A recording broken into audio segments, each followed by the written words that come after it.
glancing at Tyrone in the passenger seat. Madison and Stacy chatter quietly in the back. The trees on either side loom like silent sentinels. Guys, are we sure this GPS even works? Madison asks, a nervous laugh in her voice. It said turn left, or maybe that was like 5 miles ago, Tyrone replies, squinting at the faint green line on the screen. A shadow flickers at the edge of the tree line, too fast to see clearly. Stacy gasps. Did anyone see that? She asks, voice trembling. You're just paranoid, Steve says, with a teasing grin. We're in the middle of the woods at night. Everything makes sounds. And everything looks like it's moving. The car continues along the winding road until gravel crunches under tires, signaling that they've reached the driveway. The cabin stands alone, surrounded by dense trees. Its weathered wood glows faintly under the car's headlights. A single lantern hangs by the door, swaying in the cool night breeze. Did anyone hear that? Madison whispers again, glancing at the forest. Hear what? I don't know, but it sounded like something was moving, she stammers. You sure you haven't had a few too many drinks? Tyrone says, shaking his head. Come on, let's just get inside. Madison pauses, grumbling to herself before following along with Tyrone. They step into the cabin. The warmth and faint smell of aged wood greet them, and the lantern light flickers across the modest furnishing. Well, it's not much, but it's fine, Stacy says, eyeing the furniture. Kinda ugly, actually, but nice enough, I guess. Steve steps past her. Yeah, my uncle left it to me after he passed, Steve replies, scratching the back of his neck. Wasn't expecting much myself. Wait a minute, how exactly did your uncle die? Madison asks, as she looks over various things on a shelf. Steve hesitates. He's sort of died around here. Not in the cabin itself, but in these woods somewhere. It was an accident, or maybe just nature taking its course. I don't know all the details. The group falls quiet for a beat, glancing at each other nervously. Outside, the forest seems heavier, shadows at the window darker, but soon the sound of settling luggage and shifting furniture fills the cabin, easing the tension. They unpack, set up sleeping bags, and laughter returns as they poke fun at each other and the outdated decor. Hours pass and dust settles over the cabin, bathing the forest in golden light. Finally, they agree to have a campfire outside. Collecting firewood, they laugh and compete over who can find the driest sticks as the flame begins to crackle to life, sending sparks into the night. Shadows dance across the clearing and the smell of burning wood mingles with the cool forest air. For now, everything seems normal. They roast marshmallows, tell silly stories, and let the quiet woods be the background music for their evening. Somewhere in the distance, a faint snap of branches or the rustle of leaves seems slightly deliberate and almost too close. No one notices. Not yet. The fire crackled as the friends poke and prod at the flames, tossing a few more sticks into the blaze. The light illuminated their faces and the night seemed calm, but the forest beyond the clearing felt impossibly still. Finally, Madison broke the silence. Steve, seriously, you didn't tell us before we came. What the hell happened with your uncle? Stacy nodded, shoving a marshmallow onto her stick. Yeah, you just said he died up here somewhere. Come on, we need details. Steve shifted uncomfortably in his seat. He took a long drink of his beer, as if buying time to frame the story carefully. Tyrone's eyes were fixed on him, unblinking, a quiet warning that there wasn't a chance of getting out of this without explaining at least something. Finally, Steve exhaled and began. Okay. Well, my uncle, he was found out here. Looked like he'd been running for miles, and they found him pinned up against a tree. No one really knows how exactly he got up there, but the official story is they thought a bear or a mountain lion dragged him up there. Something like that. Madison's eyes went wide. Wait, what? Something dragged him up in a tree? Steve nodded. Yeah, that's what they said. About a year back, I came up here to check the area out myself. Bought a gun just in case, but, nothing. No animals or whatever. Tyrone leaned back, arms crossed. If it was just animals, though, why didn't you just say that? Why the vague accident in the woods bullshit? Steve hesitated, rubbing the back of his neck. I don't know, I guess I didn't want to freak you guys out. I didn't think it was anything serious, just animals or nature shit. Madison's tone grew sharper. So you kept this from us on purpose? Why didn't you just tell us from the get-go? You know what? It doesn't matter, Steve. Look, Madison, I just wanted to be careful. Didn't want to scare you guys off before we even came out to come drinking. So what? Sue me. Steve said defensively. But the unease around the fire wasn't just curiosity anymore. It was suspicion. The way his friends exchanged glances made it clear they were wondering what else he might be hiding. Stacy poked at the fire again, sending a small shower of sparks into the night air. Careful or not, Steve, you made this sound way scarier than just a bear. And you know what? You should have just told us from the get-go. Steve sighed and took another long drink from his beer, staring at the flames. I'm sorry, guys. I didn't mean it to be such a big deal. I promise I'm not hiding anything else. The group fell silent, the crackling fire suddenly feeling too small, too fragile against the vast darkness pressing in from the forest. Beers passed around, and eventually the four friends settled into an uneasy rhythm. The warmth of the flames and the alcohol helped loosen tongues, and the earlier tension of Steve's uncle slowly eased. Steve leaned back, a little too far, slightly wobbling from the combination of nerves and beer. And then he squinted through the flickering firelight and murmured almost to himself, aren't there only 4 of us? Yeah, Madison said, tilting her head. No one else came. Why do you ask? Steve's eyes drifted towards Tyrone and the darkness just beyond him.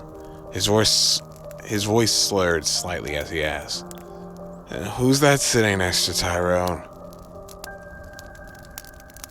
The firelight shifted as everyone's attention followed his gaze. On the stump next to Tyrone sat a figure.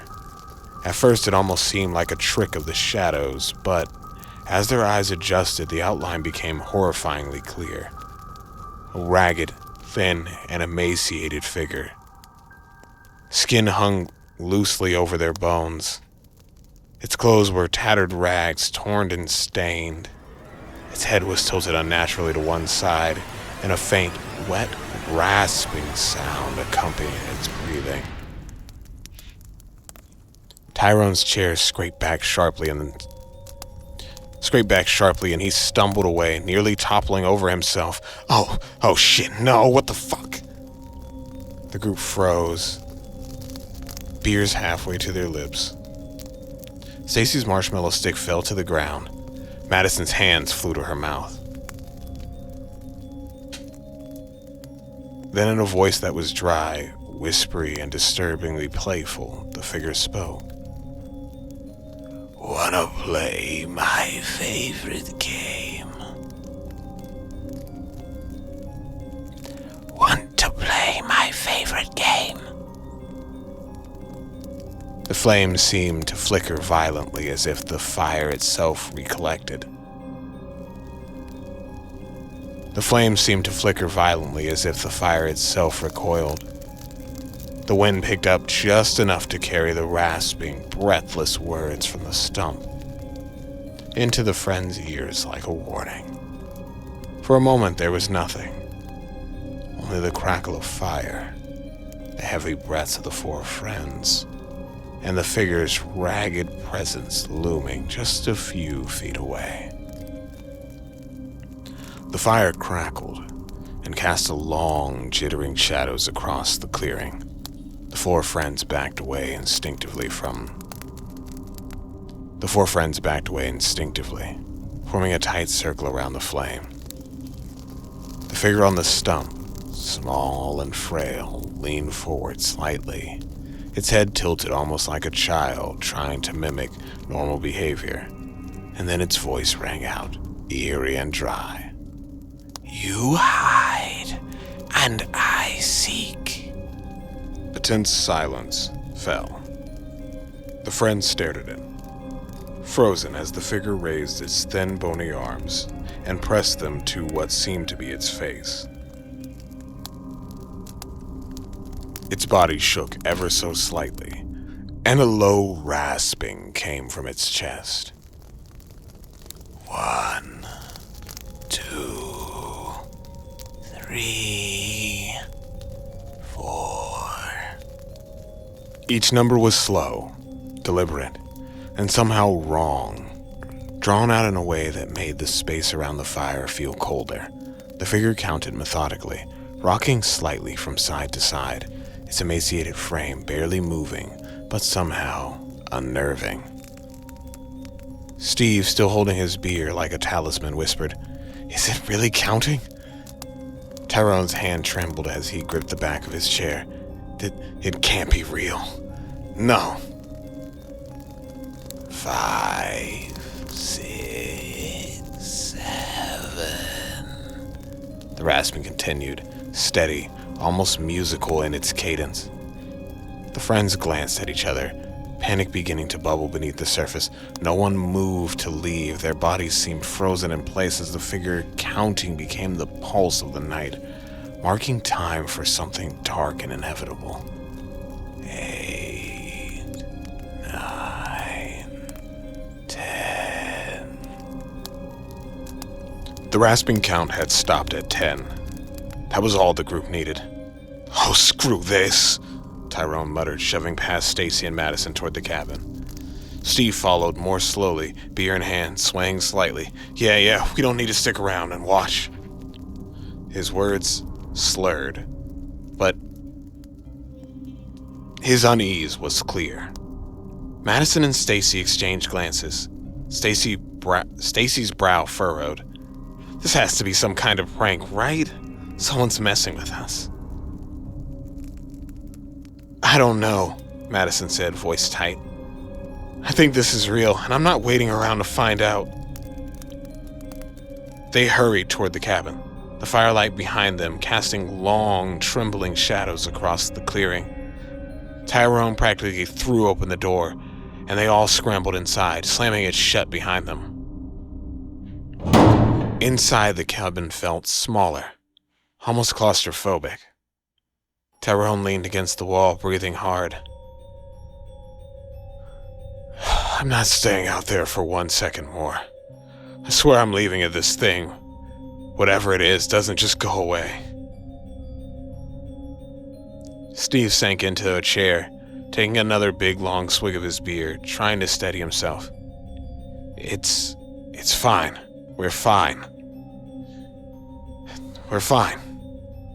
His words were meant to be a reassurance, but even he couldn't hide the shakiness in his voice.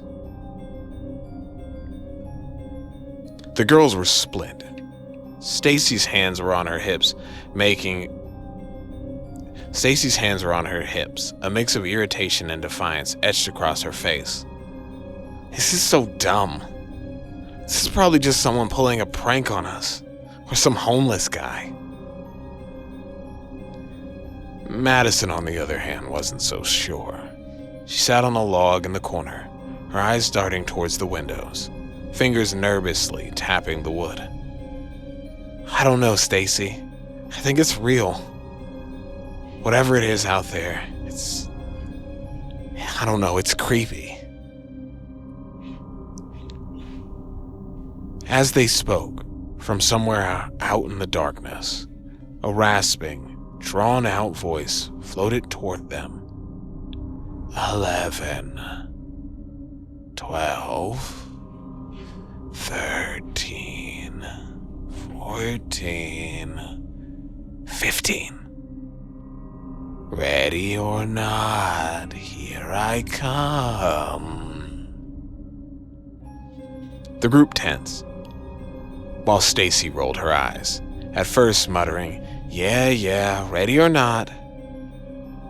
But as the figure completed a full silent lap around the cabin, the shadow of the trees shifting unnaturally, something primal made her freeze. Her courage, or maybe stupidity, took over. She stood, walked to the door, and yanked it open, stepping out with more bravado than she should have had. She called out, "Hey, you! Come out here!" Her voice sharp and defiant. Before she could even take another breath, the creature was already there. Its movements jerky and impossibly fast as it crawled across the forest floor, almost gliding. In a heartbeat, it closed the distance between them. Stacy tried to step back towards the cabin, her heels scraping against the dirt. But before she could reach the threshold, its long, bony fingers wrapped around her ankle. She screamed. Inside, the rest of the group rushed to the door. As fast as they could, they grabbed Stacy, pulling her in with all their strength, but the creature didn't relent. Instead, with a sickening snap, her leg gave way like a brittle stick under pressure. A scream tore through the night as the thing released her only long enough for them to drag her inside. She collapsed onto the cabin floor, clutching her shattered leg, sweat and blood mixing with tears, the firelight flickering across the room, highlighting their wide-eyed horror. Steve backed against the wall, beer forgotten, mouth open. Tyrone's knees shook uncontrollably. Madison's hands flew to her face, and Stacy, half defiant, half in agony, looked at the door, knowing that whatever was out there wasn't done. The rasping outside now was silent. But the weight of what happened was still plain to see. They all took a moment, breathing heavily, looking across from each other, but after what had just happened to Stacy, they knew what needed to be done. The friends scrambled to barricade the cabin. Chairs were wedged against doors, tables shoved over windows, and any loose boards they could find were hammered or forced in place. Stacy lay on the floor, groaning quietly while Madison kept glancing nervously at the windows. Tyrone, however, refused to stop pacing, muttering under his breath. Outside, the rasping voice returned, low and deliberate, carrying through the thin walls. "You can't hide forever. One by one, I'll take you all. It wasn't loud, but the cadence, the way the syllables stretched, gnawed at them like a living thing. Every so often a branch would snap just outside the walls, a sharp echo that made their hearts jump. The hours passed agonizingly slow. Every creak of the cabin floorboards, every whistle of the wind through the trees felt amplified. About an hour into their tense vigil, Steve squirmed.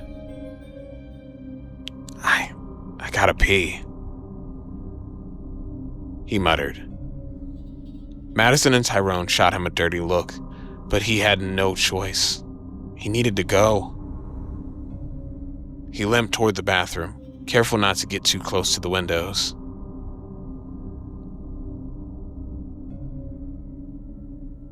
The bathroom was small and dimly lit by a single overhead bulb. He stepped in and closed the door. He turned, unzipped his pants, but he froze mid-step. He looked over, sweat starting to form on his brow as he realized the window was open. A cold breeze whispered into the cabin. Steve leaned over cautiously, fingers trembling as he reached for the latch. He quickly closed the window and let out a sigh. As he stood back up, a soft scraping came from the shower. His stomach dropped. The curtain quivered, and slowly, ever so impossibly slowly, the curtain was pulled back. That same thin, emaciated figure that had been outside leaned its way out.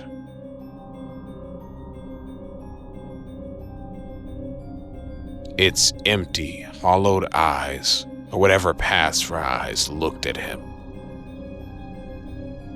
A thin, sinister grin split its pale face. Its voice barely audible, like it was hissing into his ear.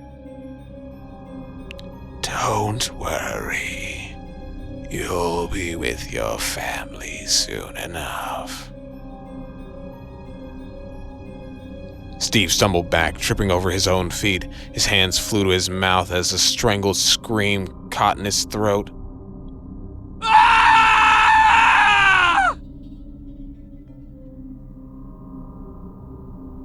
Inside, the cabin was silent, except for the crackle of fire. Stacy, Madison, and Tyrone all looked at each other and realized Steve hadn't returned. Panic blossomed in their chests, heavy and suffocating. Tyrone stood up and moved towards the door. "Steve? You in there, buddy?" In response, only a faint, wet rasp of the creature's breathing answered him. The realization hit like a physical blow. The thing had made it inside. The figure pushed open the door and let out a sickening cackle. "Found you." Police report, case 5427. Date, redacted. Location, remote cabin in Pine Hollows Wood. Reporting officer, Sergeant Laura Henderson. On the morning of redacted, local authorities received a missing persons report for 4 teenagers last seen traveling to a remote cabin in Pine Hollow Woods for a spring break trip. The reporting party, a relative of one of the teens, indicated that they had not made contact for several days. Upon arriving at the cabin, officers observed the following. The cabin appeared abandoned. Doors and windows were partially barricaded from the inside. The interior fire was still smoldering, suggesting recent occupancy. The scene inside the cabin was consistent with extreme violence.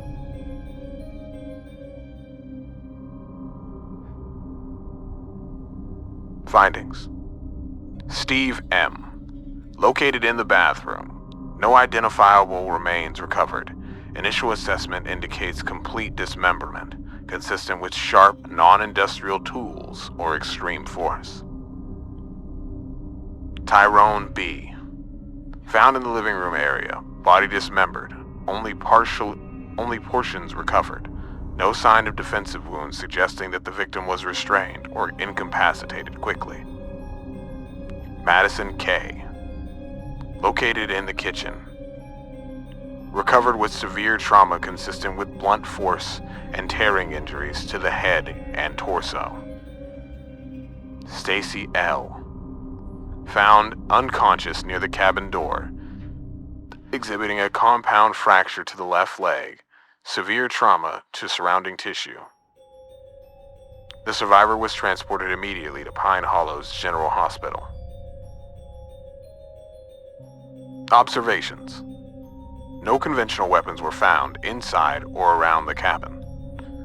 No footprints or evidence of external perpetrators were found aside from responding officers' movements.